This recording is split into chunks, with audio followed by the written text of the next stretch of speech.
Well, the biggest game in world football yesterday ended 2-1 to Ipswich, and they are top of the league. Welcome to Blue Monday podcast.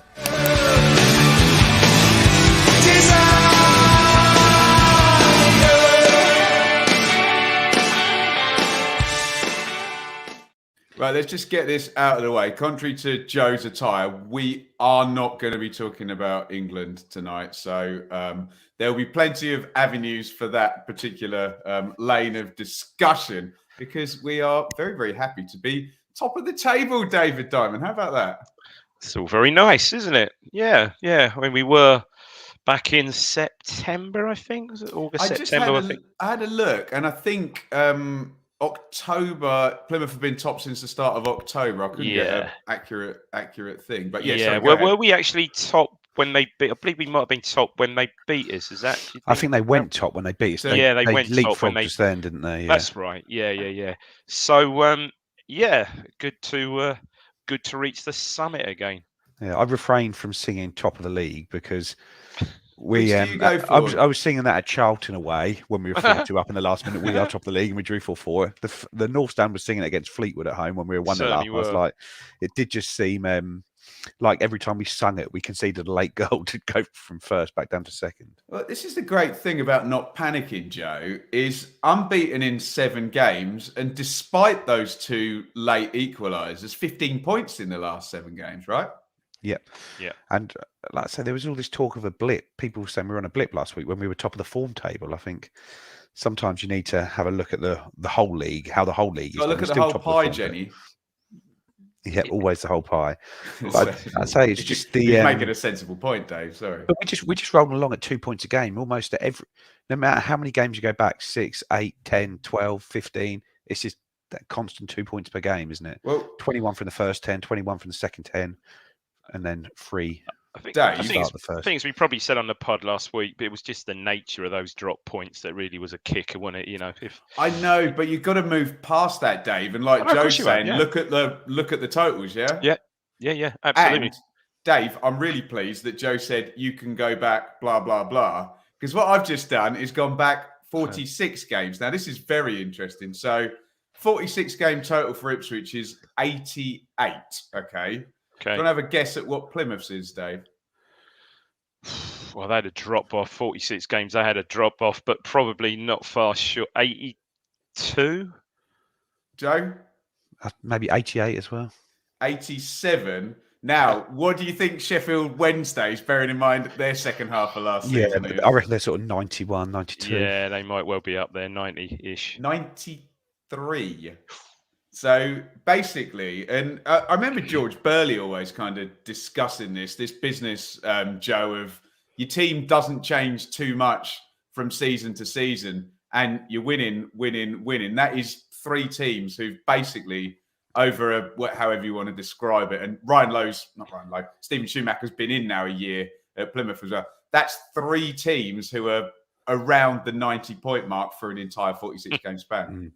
It's funny that sort of Darren Moore still gets a lot of stick from Sheffield Wednesday fans whenever they drop points, doesn't he? And it's like, he doesn't know what he said. It's like you've been rolling around in sort of championship winning form for a year now, and it's still not seen as good enough. Do those numbers, Dave, though, and we'll get to the Peterborough game in a second, do those numbers kind of tell you that if the top 3 is going to reorder, it might have Sheffield Wednesday higher, Plymouth lower? I think perhaps so. Yeah, I think perhaps so. Although, from what we understand, a quite maybe significant injury at Sheffield Wednesday. Yes, well, sorry, who did they play? Yeah, Sheffield Wednesday yesterday, Exeter, wasn't it? Bannon went off after about half an hour, didn't he? Apparently. Yeah, he went off with a hamstring injury. Yeah, so the first half. That might have albeit obviously they went 1-0 down, and they scored we'll get to that. Scored a late equaliser, but that will have. We've spoken about this on the pod before this season that that would have an effect if he is out for any sort of period. You'd think that'd have quite an effect. Admittedly, they've got a big squad, as you quite rightly said in the past, Ben, and a good squad, good quality squad. But yeah, he's a player that they would miss, without doubt. Interesting. We'll get to that. We'll get to the roundup. We've got to talk about an Ipswich link fired at MK Dons as well today. So we'll get into all of that. But Joe, do you remember the days we used to come on here week after week. Oh, it's 18 years since we beat a side that's in the top 6 of the division. So it was Peterborough yesterday, and this is an opponent that we've struggled with big style over the years, right? Yeah, I think we beat them once in a championship under Paul Jewell, but it has not been a happy hunting ground at home. Like I say, the last time we played them was when we lost 4-1, wasn't it? And they were sort of and Tony, yeah. Yeah, well, they had a front three of even Tony, Sariki, Dembele, and Sammy Smodic, so it was quite a good front three for League One at the time. Good, but no, they are a side. Like I say, they're always a side that has got goals in the team. But it's just a side that have always beaten us. They've always outscored us, haven't they? And we've never performed against them. Going back to the 7-1 when we were in the Championship. That's the one, isn't it, Dave? That's where the PTSD starts with Peterborough, isn't it? Yeah, that wasn't good, was it? And on the back of that, I think Seb and Rich mentioned it on the preview show that we signed Paul Taylor. On the back of that, didn't win. Oh dear, it all went sort of horribly wrong. And yeah, that was our hiatus, wasn't it, back then? Goodness me! But so much is painful. Is the stats of how good we are when you look at all the metrics that Peterborough at kickoff yesterday were 5.5 to 1 to win on road, 11 to 2. Yeah, when we're playing a fellow top 6 side, and they're going out with the same odds you'd like an FA Championship team does when they play a Premier League team in the FA Cup. I've got to say, I listened to Seb's preview, and he frightened me rigid when he goes through it, and the quality they've got, and the pace in wide areas, and obviously with Clark Harrison. Perhaps to a lesser degree, Marriott this season. I think I put it out there. I thought, wow, this really concerns me. But yeah, as it panned out, I thought, yeah. And Dave, as the excellent ITV EFL show pointed out yesterday, they've lost more games than Morecambe now. It's incredible. So their 10th defeat, was it? Yeah, 10th defeat. Yeah. Yeah, they're the Blackburn of League One. It's a feast or famine, Dave. Well, I thought surely it was almost a toss up of who went today. No one wanted to see Liam Manning go, but yeah, surely McCann must be on reasonably borrowed time, I would have thought. If it's one of those ones where it's all measured, Joe, against the playoff line, isn't it, for Plymouth? Yeah, they're 6th currently, aren't they? But I think they'd expect to be competing for the title, wouldn't they? They'd be a side you'd expect to be finishing in the top 2 or very much challenging. So I think you'd have put us, Sheffield Wednesday, Peterborough as probably the 3 teams you'd expect to be right up there. And like I said, that's their 8th defeat on the road so far this season. It's not good, is it? Dave, I'd bracket Peterborough with someone like Rotherham, who just has that savvy at League One level. And when you look at how our status has dropped, you're almost looking at lessons from Peterborough, and we've mentioned Rotherham as a good example. That's a really good point. That's a good point you make there, and probably Joe would agree. That's what they didn't really have yesterday. It was really surprising. They've got some good players, and we'll get onto that. There's 1 or 2 players I really like, but and obviously Clark Harris up front. But yeah, I wouldn't say they were that savvy yesterday. Really, really surprising. There's something missing there anyway. I think this is the problem when you are a club with a sort of smaller fan base and smaller cost base, that you've got to get everything right always.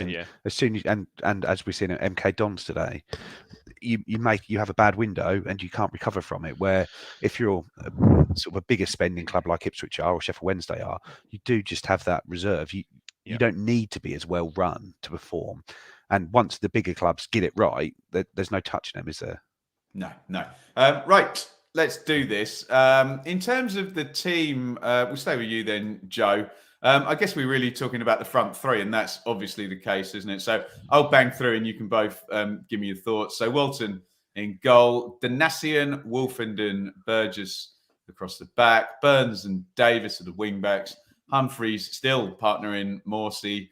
The return of Aluko, Chaplin, and Caden Jackson. What do you think was the thinking behind that front 3, Joe? Well, I guess Jackson he just keeps them honest, doesn't he? He keeps them pushed back. He doesn't allow them to sort of drift up the pitch, and I don't know, his pace just frightens the opposition, doesn't it? And it keeps them deeper. But I don't think anyone was expecting Sonny Aluko to be in the team. There was talk that he might be back training, or he's back training. He may be back in the squad, and then all of a sudden you see the team, and I didn't really click because I'd opened it up and I was talking to someone. All of a sudden the picture on the team was Sonny Aluko. There's like, bloody hell, you knew he was in as soon as you saw the picture. Yeah, didn't you? But no, great to see him back as well, because he is a player we've missed. Just his calmness and tempo setting of the attack of the games has really helped. But yeah, I was expecting to see Freddie Ladapo in the team rather than Caden Jackson as a 9. I'm still not convinced I'm still not convinced that sort of role suits him in this system, although he was much better in the second half than the first half, Jackson. But no, Dave, it's a decent side. Yeah, Dave, like Joe. Just a sec, Dave. Let's just say a big thank you to Nathan. If you're watching on YouTube, Nathan has just super chatted $7.99 on the Aussie dollars. Listening as I drive to Melbourne for work. Is it morning there already? Great result, Upper Town. Thank you, Nathan. Thank you to everybody who contributes via I bet it's warmer chat. there than it is here. Yeah, I was going to say. Yeah, this will always be free, but we really do appreciate your donations, and we would appreciate David Diamond's input on the first 11. Yeah, same as Joe. Really surprised to see it. Pleasantly surprised, may I say, to see Aluko start. As Joe said, there was talk that that obviously he's been training and back in the squad. And as Charlie D just posted there, just amazing. He was just up to speed, up to tempo straight away. Absolutely superb. And played 70, pretty much 70 minutes. Super, absolutely brilliant. And I didn't really think there was too much drop off from him second half, perhaps either. Yeah, surprised that Jackson's inclusion, but again, as Joe said, you can see why he does stretch. He does stretch defences with his pace. Wasn't particularly enamoured with his performance when he came on as sub last week against Fleetwood, I've got to say.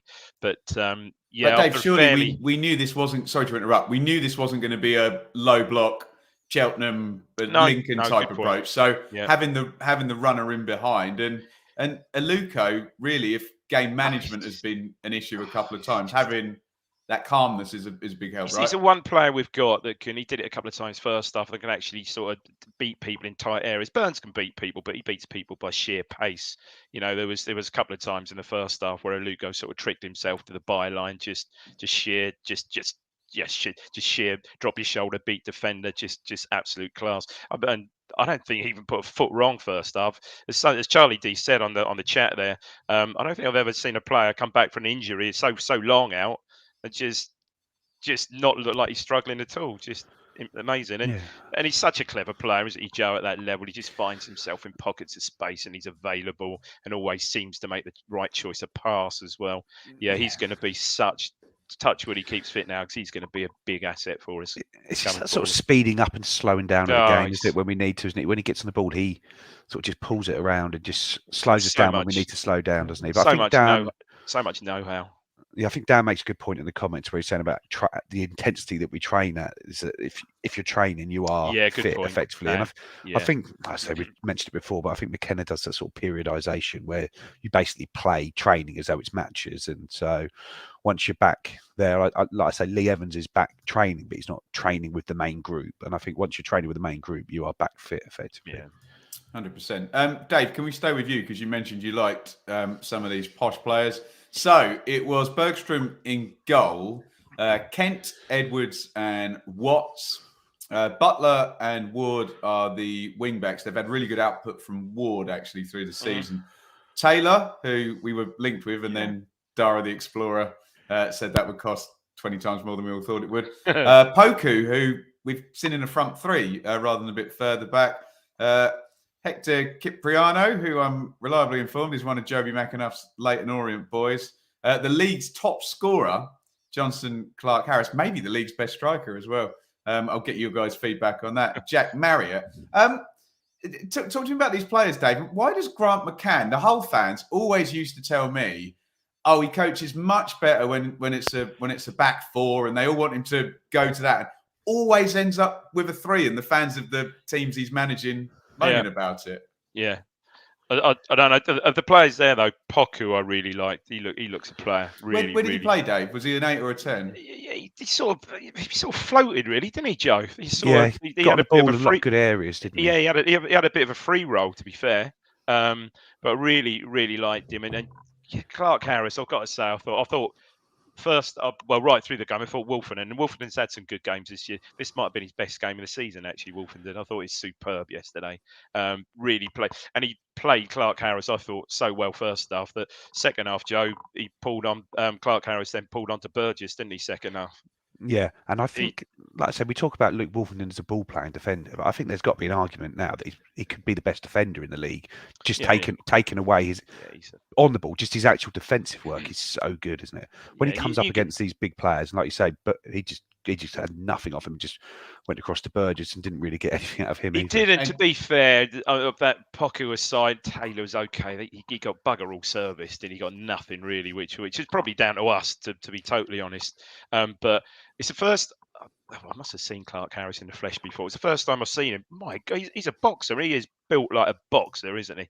Christ almighty, he's great physique, and he looks a sort of barnstorming striker. But I really thought we played him so well yesterday. And yeah, other than that, as we said, I don't think they were that streetwise and that savvy. And first half was a bit pedestrian, and perhaps at times I thought we were perhaps a bit slow in the build up first half. But yeah, second half was certainly a lot better. Yeah, it does feel like these early kickoffs are always a little bit slow. Don't they? The crowd's not really up for it. The players seem slow to get started. And Peterborough were quite happy with a point, weren't they? From the very off, they weren't particularly ambitious. And you see the run they're on coming up against probably the informed team in the league. And the away run is hopeless, Joe, as well. Yeah, what's the posh? Yeah, 3 wins and 8 defeats, isn't it? And I think that they just wanted a point, and just to try and sort of, I don't know, it's what we used to do under McCarthy sometimes, isn't it? When you're on a bad run, it's like, right, we just need to dig in, get a point, and end that run to try and start a new one. But no, they didn't show a huge amount of ambition, and it was always going to be that sort of game, and it made it quite an ugly, dull game, didn't it, as well in the first half. But when we came out in the second half, someone like, for example, like Caden Jackson, he was one who looked like the players had a rocket at half time when they came out for the second half to me. A lot sharper, yeah. Do you want to take me through the first goal, Dave Chaplin? This was really good bit of play in the first instance by Wolfen, and I think it's a bit of a rushed clearance from memory by Bergstrom, sort of doesn't really strike it. Bounces sort on halfway, and Wolfen is just really nice touch, kills it dead. First time sort of side foot half volley pass wide to it's Burns, isn't it? Burns. The defender does well, actually. Burns is looking to try and take him. He's one-on-one, I think, with Butler, the left-sided player, and he's looking to take him to the line, which he did a few times in the first half and got crosses in.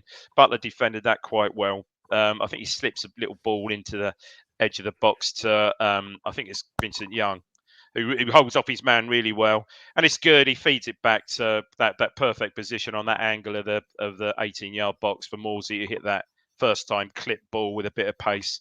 And yeah, great header, sort of flicked header by Chaplin from about, I don't know, around about the penalty spot, I think. Flicks it in. From where I was, I didn't think it had gone in. I thought he'd gone wide, actually. But when you see it again, it's absolutely perfect. And yeah, it just flicked in the far corner. Really nice goal, actually. Well constructed goal and a great header. He's just got that knack, hasn't he? Best finisher in the club. Yeah, just listen to the iFollow commentary, because obviously I was at the game, so I didn't hear it. But when you listen back to it, it's Lee Evans doing the commentary. Yeah, and when we scored the goal, he says, that goal sort of straight off the training ground. Yeah. That's what they work on, and that is where Morsey was putting that cross in is a position that Lee Evans has been in a lot of times, whipping crossing. It's that sort of Kevin De Bruyne. Who's a better crosser than Morsey, right? Yeah, it's that sort of Kevin De Bruyne position where they always try and work the ball back to that sort of just around that corner of the box, just to whip it in that sort of corridor of uncertainty where you can defenders and go in between them. But yeah, no, smallest player on the pitch winning the header past the keeper, who was an absolute giant, wasn't he? He was, wasn't he? He was walking out next to Christian Walton and looked about 4 or 5 inches taller than him. Yeah, he's a tall lad, but yeah, it was a great header, really good header. Speaking of 4 or 5 inches taller, we could have done with I'm saying no more. Do you want to take me through this equaliser, Joe? And I watched it 2 or 3 times back, and I think 2 things can be true here. I think it is a clever corner because they're very deliberately trying to work the angle whilst the team then doesn't get up away from the goal. I tried to freeze it, and I do think Walton can maybe come and grab it. I'd be interested in your take on that, Joe. Yeah, it's at the other end from me. So I have seen it back, but I can't say I saw a great deal. But Walton was really struggling in that first half with the sun. Every time I looked at him, he was standing like that with his hand trying to block the sun. I think some people in the North Stand even mentioned he had a cap on, he put on and took off, but he was really not comfortable through that first half playing into that sun, which ideally cleared at half time. So their keeper didn't have to deal with it. But I don't know, it's something I've noticed in the last few games with regards to short corners. We don't normally, when a team has someone over there, you sort of send two over there. You get 2-on-1 otherwise, don't you? Yeah. Yeah, but in the last few games, we haven't done that. And even in the second half, they had another one and they did the same. And it's almost like we've now decided that it's better to have an extra man in the box than it is to try and stop that. But I don't like it because it gave them a good angle to cross. And the ball in from Poku was excellent. He just runs off the back of Burns, doesn't he? Burns maybe could do a bit more. Walton could maybe come and claim it, but sometimes it's just a really good cross, and that's what it was for me. Yeah, do you think we'll see the defensive setup change on the corners, Dave? Because every analyst will look at the goals that get scored past us and go, think so. You get the 2-on-1 with the taker and the receiver. You get lovely. You would think so. It's quite ironic because probably when Poku puts that cross in, it was probably from almost the identical position that Fleetwood scored last week, actually. When you think about it, probably perhaps the angle's a little bit tighter. But I think as that ball comes in, it is a good cross, and it's a good cross with pace. I think we might have seen one of those last night, actually. Anyway, and he should go, and he did it well. Second half, Joe, remember, perhaps after that, Walton did come, and he was beating crosses away or catching. He was. I saw him beat 2 or 3 away, and perhaps, if he was unsighted by the sun, fine. But perhaps he should have come, maybe not caught it, but tried to get something on it. And as you say, Kent runs off the back of Burns, and he's 2 yards out, and he can't miss really. But the quality of the cross was good. Yeah, 100%. So Joe, or Dave, one of you said a rocket at half time. How was the response, Joe, in the second half? Well, we just looked much sharper as soon as we came in the second half. Especially Jackson up front was really making much better runs. He was working hard in the first half, but not really affecting the ball. He was more trying to stop them. But he actually started getting into those pockets of space, getting us up the pitch. And like I said, I just thought in the second half that it only looked like one team was going to win that game, and I think it was us by quite a distance. I thought we played well. Didn't create as much as we could or should have done, but we were the better team. A number of corners and some decent deliveries from Leif Davis in there. A hell of a lot of pulling and tugging and rugby tackling in there. You can't really see. Kieran McKenna used the words Royal Rumble, Joe, which I was very pleased to hear. No, but it was just, I don't know, the players were going mad at it and the crowd was going mad. It looked like Burgess was really being sort of manhandled every time we got a corner. But like I say, it's the other end, so I can't say definitively that was the case, but it seemed that way. But you just don't get anything, do you, in this league? And even, I'm sure we'll come to the goal in a minute, but even on that, you've got Burgess down on the floor. The defenders try to trip Wolfenden as he does it. Do the goal. It's just a Leif Davis corner that sort of everyone ends up on the ground. Wolfenden and Burgess end up on the ground, and it sort of comes to Chaplin, and he takes a touch and absolutely unleashes a rocket. It would still be going now if the net wasn't there to stop it. It absolutely hammered it, sort of relatively straight, central to the keeper. Dave, he's doubled down with corridor of uncertainty. With it would still be going now. He's on form today, isn't he? Cliche's territory. Oh no, I love it. An absolute unbelievable strike, but I think it's been pointed out on the video that's been shared of it is that Luke Wolfenden's first reaction is to go and give it something. What is he doing after that? Because he's just been dragged down. Is it one of those or one of those? A little bit more the second one. Yeah, like he's been manhandled. Player. I say it's a really good feeling. You think it looks quite simple. He takes it down, and you see Stroll or players in that position actually snatch it and drag it wide. Or what he does, he hits through the ball. He doesn't try to hit it too hard, and he makes an absolute perfect connection. And it's as Joe said, it nearly burst the net. Great on iFollow from Evans when he's giving it on iFollow, which is good to hear. You love to see it. And Dave, obviously, with the equalisers against Fleetwood and Charlton, and not being able to get past Cheltenham, how nervy did it get at 2-1? And what was the process of seeing the game out? How comfortable did you feel? I think we saw it out pretty well. I think we got our subs just about. We've got the times. So I think we got our subs just about right, just on 78 minutes. So I think there was a 7 added on yesterday, Joe, 6 or 7, I think. So yeah, 78 minutes. So they probably got 20 minutes, which was the Dabo for Jackson and Edwards for Aluko, who I said before had played 78 minutes. Fantastic. I think we got those just about right and the timing right yesterday.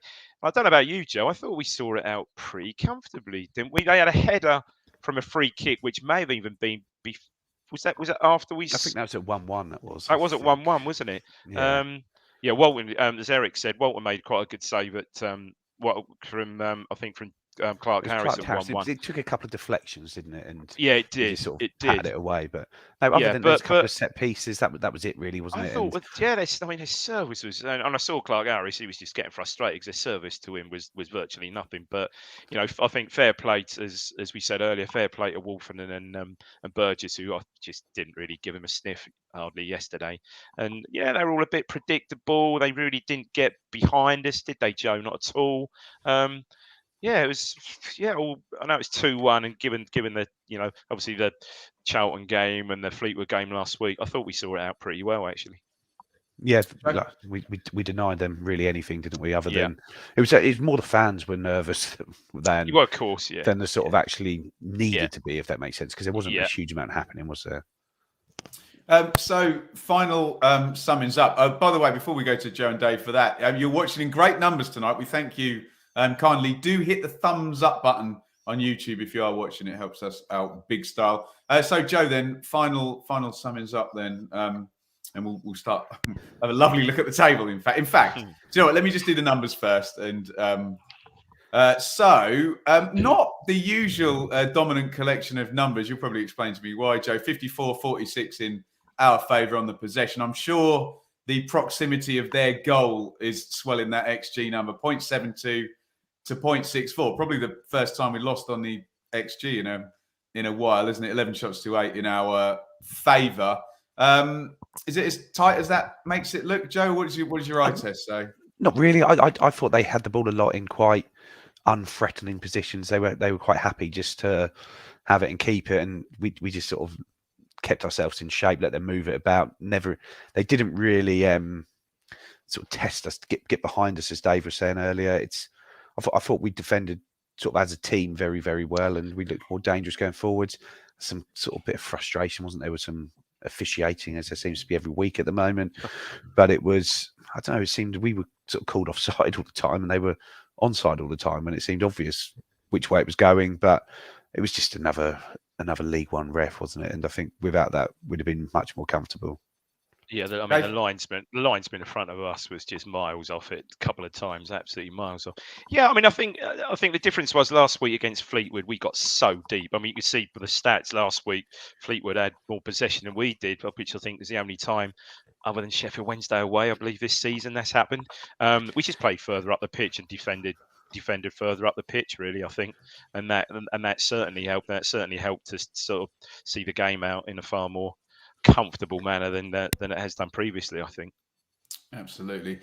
Right, we won't go to the table. We'll have a look because particularly with Sheffield Wednesday and Plymouth dropping points, we'll have a look at the League One results, and then we'll have a look at the table. After that, we'll go to questions. So we've clicked a lot of your comments up on the screen for everybody watching to see. But if you've got questions for Dave and Joe for the next segment after this, have them ready, and I'll scroll back up and we'll try and read as many as are humanly possible. We won't answer any questions on England, sadly.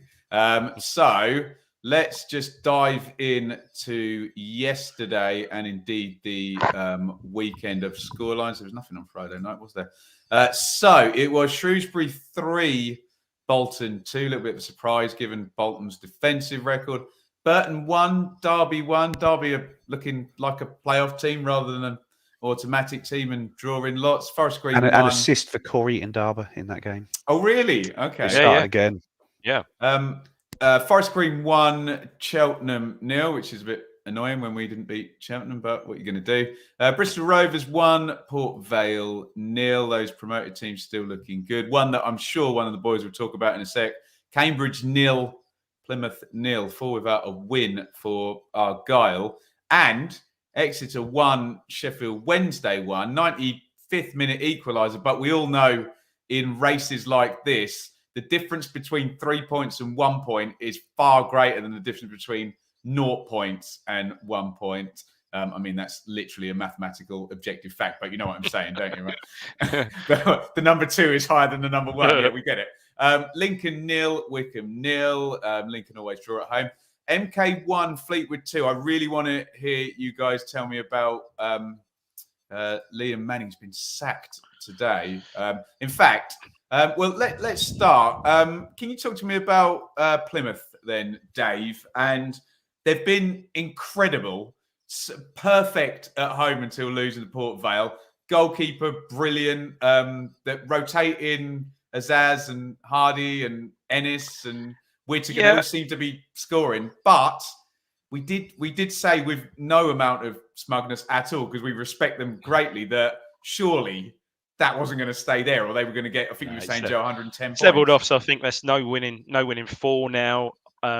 Azaz, not sure if he was back yesterday. He's certainly been out injured, and also Dan Scarr as well, who's been at the back for them as well. He was missing. I think he may still be missing. So starting to pick up a few injuries now, and I mean, I saw the EFL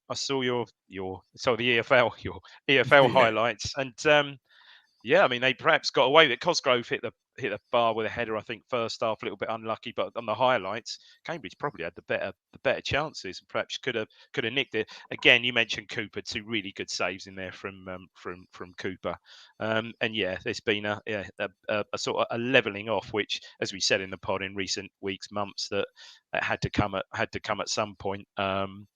Next game up, they've got unfortunately, they've got Morecambe at home. So you would think they would I think 3 of the next 4 are at home. Yes, they said that. Yeah.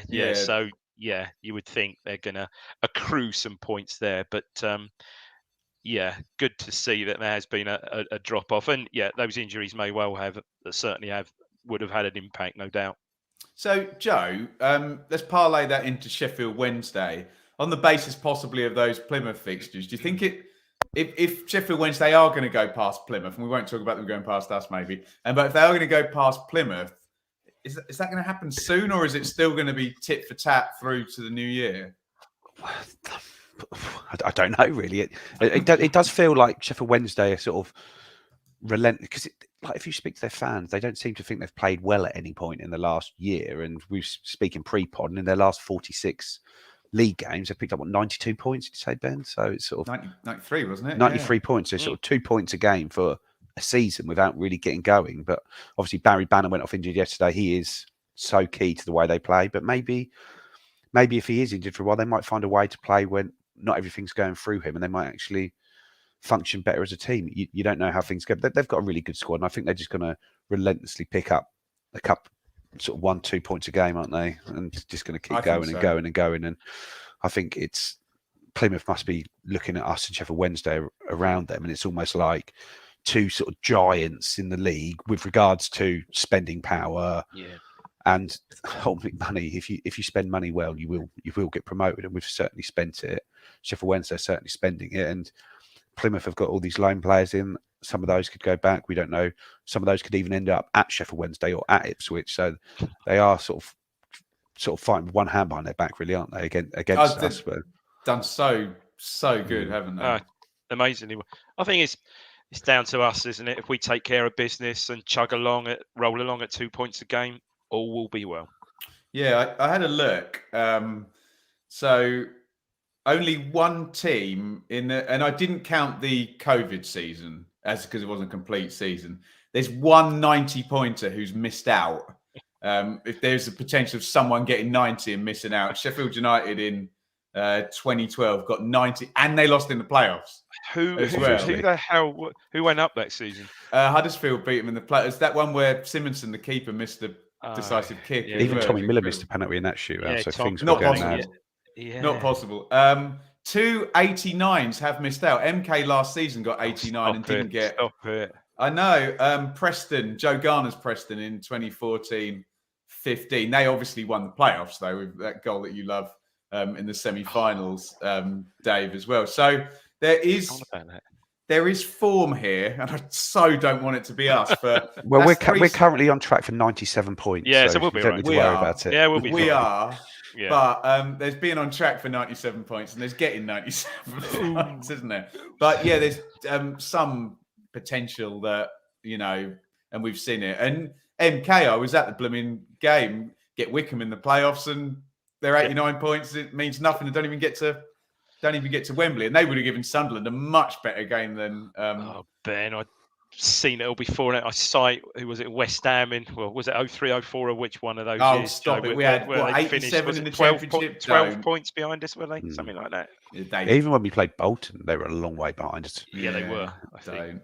I've done all this maths before. The worst one is Portsmouth in 1993, and it's one of those when Guy Whittingham scored the 42 goals, and it's one of those where literally in the first leg, Derby score 2 goals within about the space of 3 minutes, and you're like, oh, well, that's your brilliant season all screwed up, isn't it? Just bang, bang straight away. But Joe, talk to me about Liam Manning. Get your questions in for the next segment, guys. I can see loads of them in there. It's brilliant.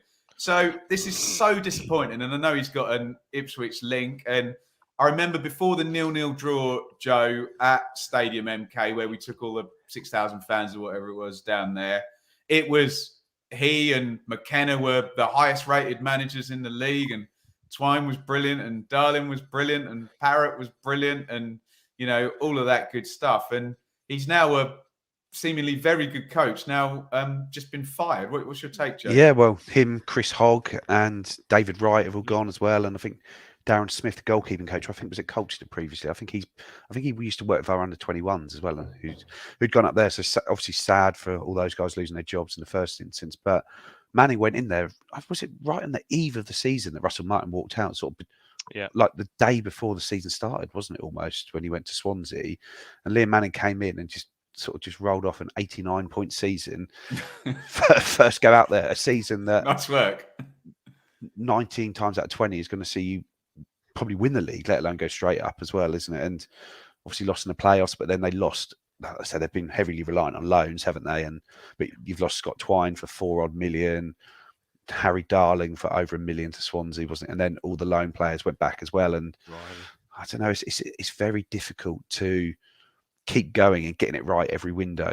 You've and getting those players in, getting the right fit of personalities there, and it just hasn't worked for them this season. They are really in the mud, aren't they? When you look terrible. At it, they're terrible, like Joe. And 4 points behind out to get out of the playoffs. Joe, sorry to interrupt. I listened to his pre-match going into yesterday, and I'm hearing don't get me wrong, I'm a big fan of his, but I'm hearing the process and the group and the honesty and the behaviors and the actions and all the buzzwords, and I'm like, mate, you're at the bottom of League One. You just need to win some games here. Yeah, your process-driven approach is going to be great if you're a coach at QPR, where I don't know, but do you know what I mean? It just didn't seem to be working for me. Well, he hasn't seemed to sort of be able to inspire them and end a bad run at all. And when you listen to him, he's very, like you say, sort of methodical, process-driven, and doesn't seem to be able to rock the boat much, or even to garner some sort of media attention. Even he sort of seems very quiet, sort of very behind the scenes, very focused. But great when you're winning. When he had that big job in the sort of lineup like QPR, you were saying that I think they were in for him in the summer, and he stayed at MK. I don't know how far down the line that got, whether he was their first choice or not. But no, it's just a real blow. I'm sure he'll get another job somewhere. I'm sure he'll get another decent job. But it's a real, well, I'll say it's just not what anyone expected this for a year from NK. I thought they would take a step back and maybe finish in the top half, but I don't think anyone expected them to be right down in that bottom two, bottom three. Dave, do you think he'll go in as on someone's staff higher up, or do you think he'll go back in as a manager? I think he'd go back as a manager, won't he? With his team as well. You would have thought. I mean, his stock was so high, wasn't it? As Joe rightly said, QPR, and it's just but again, what does it come down to? Is that again come down to finance? They lost, as you say, they lost Twine, they lost Darling, they lost Riley to Celtic, I think.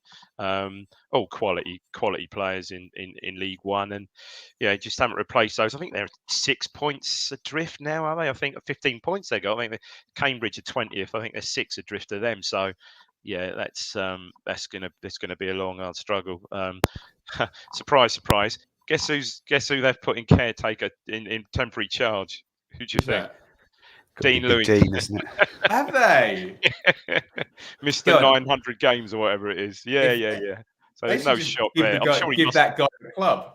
I'm sure at some point he must have done it before. Surely, I think he did it before Manning came in as well. I think he was doing it then. But I guess the issue for Manning going forwards is that he sort of came into a good situation at MK. I know it was tough coming in right on the eve of a season, but you didn't come into a team where they're struggling. They've just sacked the manager because things aren't going right and need to turn it around. And now he's now in a situation where he hasn't been able to turn something around.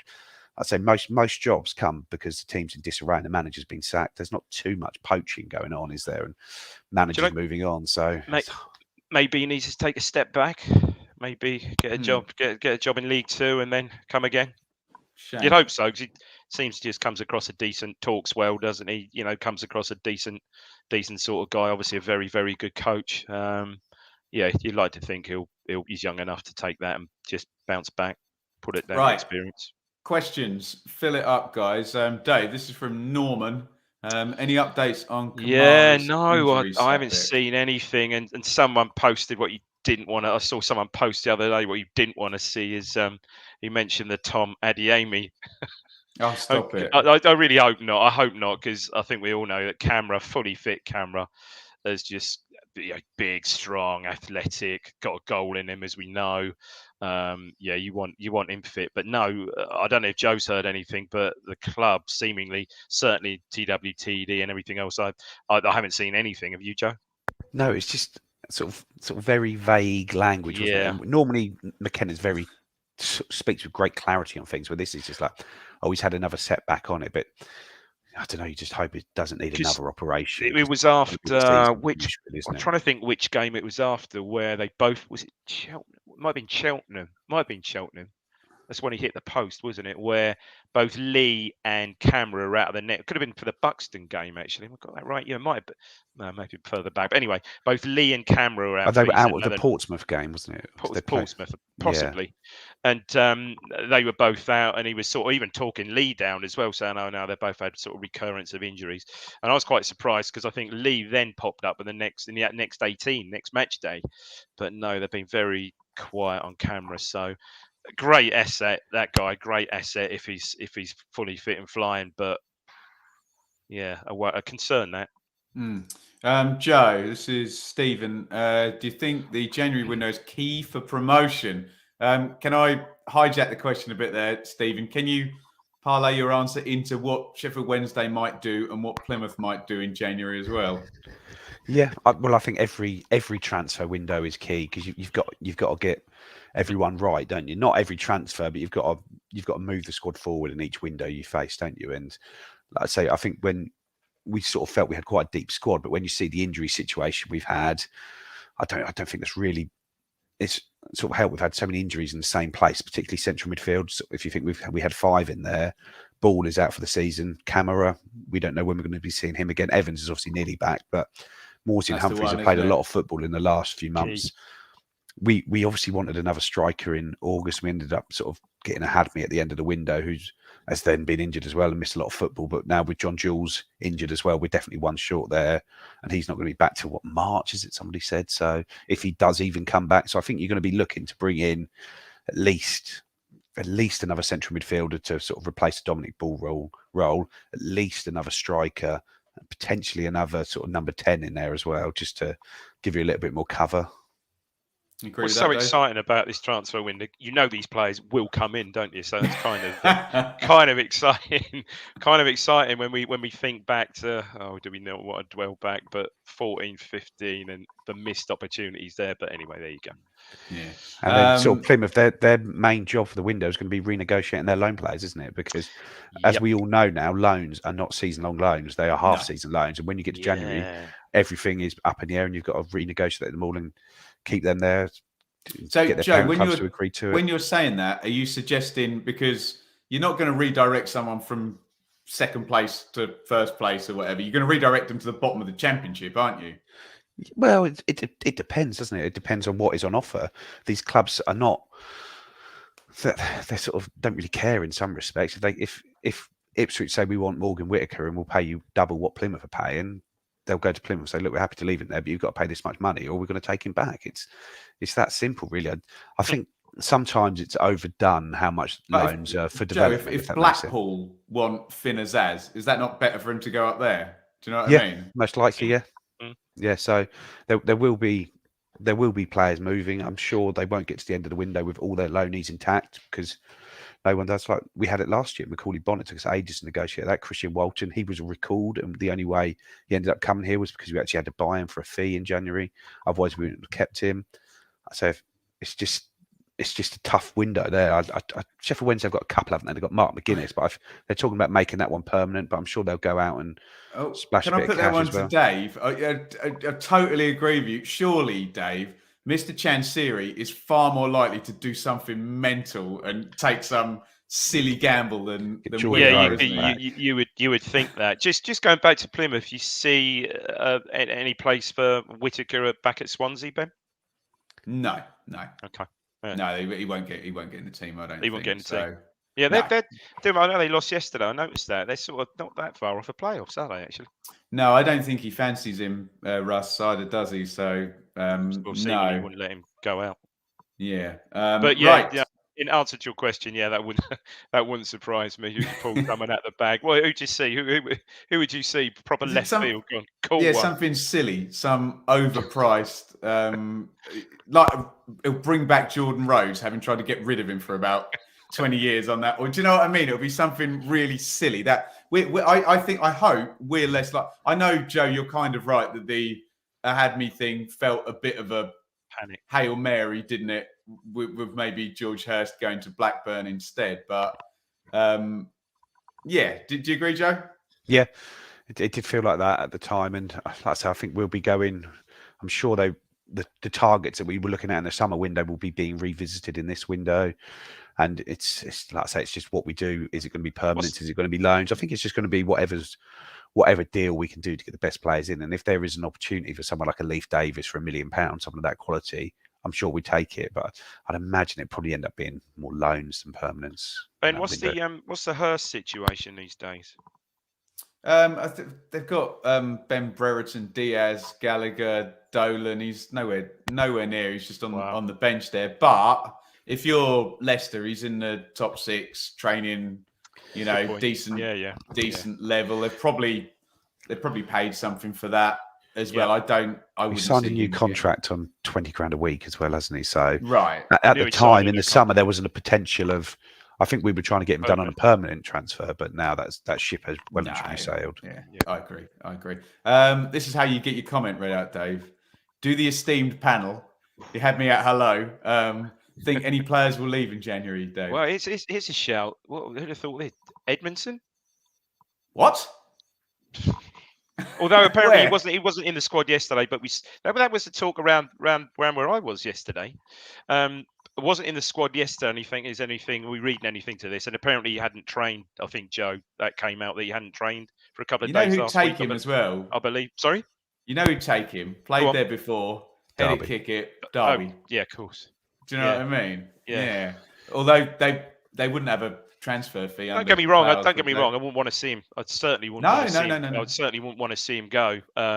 He hasn't quite reached the heights that he did, certainly until his injury last season. I don't think. Well, I just thought he was absolutely superb, wasn't he? Until then, he hasn't been particularly bad this season. But I just think that as it is now, McKenna just fancies that balance of a left-footed Burgess alongside Wolfenden. So, but from a squad point of view, no, I certainly and for a wouldn't. raising capital point of view, if you can get him to a championship team or something like Well, this. But have you got a view on that, Joe?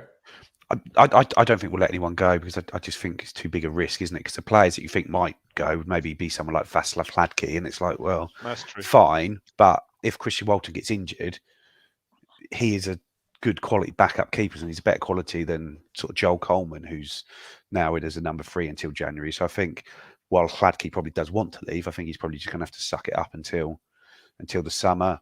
Edmondson again, I don't think we'd sell him because I think he's a player that could flourish in the Championship and could be worth a lot of money at some point later down the line. He signed a 4-year contract. He's probably on good money, that side of it there. But it's more that, well, Luke Wolfenden is superb, isn't he? And Cameron Burgess is playing very, very well next to him. And I just don't see Burgess's form letting up, and I don't see a route back into the team for Edmonton at the moment. But that all can change quickly.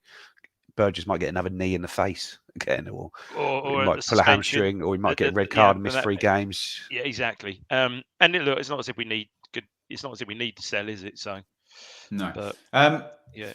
Now, Joe, I'm going to put you on the spot here because I think you understand FFP better than I do at League One level. Yeah, so Eric asks, is FFP an issue? I believe the answer is no, but more importantly, Joe, can you just make the comparison to the hard limit in the Championship compared to League One? Yeah, so what it is in the Championship is all about sort of your turnover, and you're allowed losses over that turnover. But in League One, you're only allowed to spend a percentage of your income on wages, and that is so the number in the Championship, Joe, is 13 million rolling over 3 years to add up to 39. So where basically, in this league, I think it's just 60% of your turnover can be spent on wages. But the difference in this league is that owners can inject capital to push the turnover up. So if you want to spend another $6,000 a week, the owner can put in 10 grand a week, so it's just 60% of the extra equity into the club. I think the ginger haired guitarist can put some in as well. Yeah, so you can effectively just allegedly pump up your income with it. Yeah, but that's like a live, ongoing sort of process. I think whenever you want to register a new contract, so you have to put your books in on that as well, don't you? I did ask Kieran Maguire about this on my channel, and Dave, it was to the effect of, if you're going to bump up your squad. And I'm really getting ahead of myself. If, for example, you were going to get promoted 5 months after this transfer window, there is an argument to put certain things on the books now and not in... I know it might be small fry when you're talking about a £39 million loss across 3 years, but there is that argument. Like the Leif Davies sort of transfer we just spoke about. If an option comes up for a player that's a couple of £1 million in January, and they're going to be someone that's going to go through the Championship with you, then it's better to do the transfer when you're in League One than it is when you're in the Championship. Yeah, 100%. This has come up a couple of times actually. Wolfie moving into midfield. I think I'm in "if it ain't broke, don't fix it" mode here, Dave. He looked, to be fair, Mike, he did look very bright and very sharp against Bucks. This is presumably as an injury prevention. And then George Edmondson would need to come in the team if he moves forward. Right. Yeah, as you said, Ben, I don't see that. I wouldn't want to see that at this stage. No, he's playing so well at the moment. Joe, should we take Keogh out of the playing squad to make space for a senior signing? I don't think we need to, because I think we've still got 2 spaces in the senior squad. So we've got 2 spaces available. Plus, if we're looking at a loanee player coming in, generally they're going to be someone who's under 21, so wouldn't count against it. So effectively, it shouldn't be an issue, because I can't see that we'd be signing 3 over 21 players in January. Can I answer Nat here? One of our Sheffield Wednesday friends. Evening all. How does it feel good to be top of the pile? In the words of the great Larry David, pretty good. But yeah, we can see you, Nat. Don't worry, we can see you. We're aware of your record over the last year. Don't worry about that. If you can't enjoy being top of the league, though, then football's not for you. Mate, that record is incredible, isn't it? That is a record there. Yeah, I didn't realise that. Dave Mullet, do we sign League One experience or players with potential for the Championship? Now, that's the gamble, isn't it, as it pertains? And that parlays into the FFP question and all of that. You can't get ahead of yourself too much, though, can you? No, yeah. Dare I say it?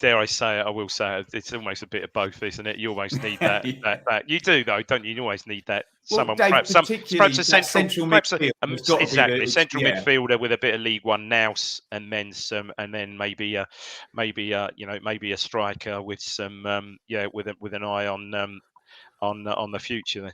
Yeah, I think the step up from League One to the Championship is so severe that if you're signing someone who you think has got Championship potential, then they're going to be a good League One player at this level, aren't they? So, like I said, we've mentioned Leif Davies a few times. Well, yeah, he's someone that could step up with us, but he's a really good League One player, an excellent League One player, isn't he?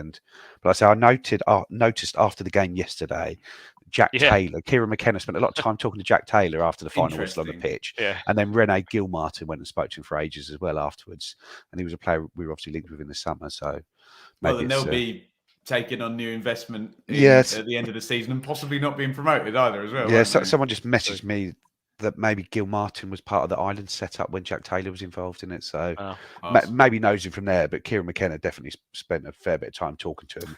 Do you remember when Alex Ferguson literally wouldn't let Manuel Neuer leave the pitch after that Champions League game? Yeah. Amazing. Guys, thank you so much for your questions.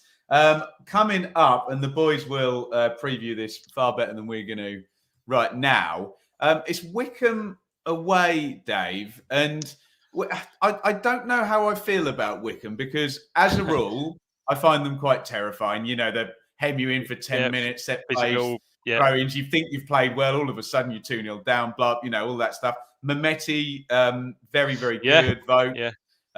Tafazoli is absolutely massive. The centre back, the goalkeeper, Strybeck. Can't remember what his name is. Very good as well. But they haven't quite been themselves this year, have they? No, they haven't. Famous no, they haven't. It's the ninth. They played the same number of games as us. A whole 16 points behind us. Wow. Yeah, it just hasn't quite been their season yet. 0-0 draw yesterday at Lincoln, but we know at home it's an Ainsworth team. I'd settle for a similar result we had there last year, to be fair. I think I'd settle for that right now, actually. That'd be quite nice. Burst Selena running one in unchallenged. Substitute the Mick Mills commentary on Burst and Selena for, I don't know, who would it be? Mick Mills commentating on Kyle Edwards. Oh, the length of the pitch. Go on. We should mention, roll Dave, it in, son. In Richard's interview with Christian Walton, they speak at length about the save and the performance in that particular game from Walton as well, which was tremendous. Sorry, continue, Dave. Saves. But yeah, it's never that easy. But we go away. Look at our away record. It's what 172. Best in the division, isn't it? Best in the division. We should go there with we won't go there with any fear at all. We'll just go and play. And again, it'll be interesting to see who he starts up front in that game. Away table there, Dave. Look at that. And I meant to mention this, guys, as well. That win against Peterborough now puts the home record to 2 points per game, and the away record has been over it. I think it's 22 from 11 now. And that would have been, if it's going to be completely fine margins and 88 versus 89 versus 91 or whatever, you need to score your 46 points at home. It's quite funny because on the EFL commentary of the game, they actually remarked on Ipswich's fantastic home record. And almost thought, we've only lost, we've drawn more, but we've only lost one. So, it's going to be. I mean, as I said, Plymouth are at home to Morecambe, which you think is pretty much nailed on 3 points. So, get another sort of hard-fought, narrow 1-0, 2-1, and get out of there and have a nice Christmas. Thank you very much, Joe. How do you feel we stand up to the tricky getting stuck within 10 meters of your goal and the crosses coming in? I think defensively we're fine with it. We generally defend well in games like that. Then they don't seem to challenge us there. But it's just that making sure we can then hit them on the break, isn't it? I think there's probably another game where you'll see Caden Jackson play just to keep them pushed back as far as we can and go from there. But no, it's going to be a tough game. It's not an easy place to go, is it? It's right on top of you there. The way they play is it's very disruptive, isn't it? The way they play just throughout the game. There's never really much flow to the game. Is they're both in or out of possession. When the ball goes off the pitch, it takes ages to come back on. It's just bitty, and for a team that likes to get on the ball, get the ball moving quickly, and you notice when we get set pieces how quickly we take everything. We like the game to be played at speed to tire the opposition out, and you just don't get that there, do you? I think Cam Burgess might need his tin hat on Saturday. Oh yes, especially if Sam Vokes starts, right? Yeah. Let's just finish off then by having a look at Go the on, league table. There it is, and don't even look at first place. Look at that number: 45 points from 21 games. Is just okay. People talk about draws and drop points and whatever, but big picture, that is outstanding. You can see the little blip there from Plymouth, who have been so good, but 3 teams all pushing a 92+ point total there, Dave. Just looking there at Wickham's form, it's a bit in and out, isn't it? Look at those goals, though. 41 goals scored. Yeah. From us, absolutely, yeah. Now, they could win. They were on telly, weren't they? Wickham against Portsmouth. But that's a good game for them, though, isn't it? They'll fancy that, won't they? Guys, thank you so much for joining us. It's lovely to be top of the table, regardless of what else happened in the world of football yesterday. It's lovely to beat a team that's up there and has been problematic before as well. I am sure we'll be back in midweek with a Q&A, and then I think obviously the ladies' game as well. We haven't mentioned yet. Sorry. I was just thinking, they had an FA Cup game today against Portishead. It had to be played at Playford Road because the pitch at Felixstowe was frozen. Our girl scored as well, didn't she? Yes, and they won 7-0 against. I think they're in a team in the league below, but in a sort of western part, the southwest part of the league. But now we move into the 4th round of the FA Cup, which is where the big. Can you say big boys in women's football? Or when the big girls come in, the WSL side into the competition. To an R. Kelly song anymore, let alone say the big boys play. And so no, a really good win. And I think there's a lot more prize money in the FA Cup this year. So while it'd be nice to get a WSL team, it'd also be very nice to get a team that you could win to bank some more prize money and move into the next round. Yeah, wonderful stuff. Dave, last words from you. Well, I put lots of nice comments from people up here. I think just enjoy being top of the table, boys. Savour it. I was going to say savour it while we can, but I think that'll just go on for weeks now. Be nice, wouldn't it? Let's hope, Joe, this is like wet, or Brian Adams. Just get to the top and bloody well stay there, yeah? I'm sure it won't be that simple. I think even when I looked at the fixtures next week, when you see sort of Plymouth and Sheffield Wednesday with 2 winnable home games while we're away at Wickham, we might not even be top for Christmas, but we don't want to be the Christmas number 1. We want to be the May number 1. No, you want to be George Michael, who sold like 2.5 million copies. Let Band-Aid just take the number 1 spot. Well, just coining it in. And he was on the charity record as well. We just want to be number 1 on my birthday. That's the real prize, being number 1 on May the 7th. Yeah. Yeah. Unbelievable scenes. Right. Thank you, everybody, for watching, for listening. We'll be back during the week for the Q&A. We will be previewing the Wickham game. And hopefully, I would love another win. But just keep rolling that 2 points per game. And everything is lovely. Let's end with this one. A good vibe tonight. Can't think why. Well, there we go. And there's no chance I'm going to be asking David Diamond to yell the word crap in our childish catchphrase. Never again this season. Not under Kieran McKenna's watch. Never again. Right, thank you everybody for watching. Hit like before you go. Hit subscribe if you haven't already. And yeah, top of the league.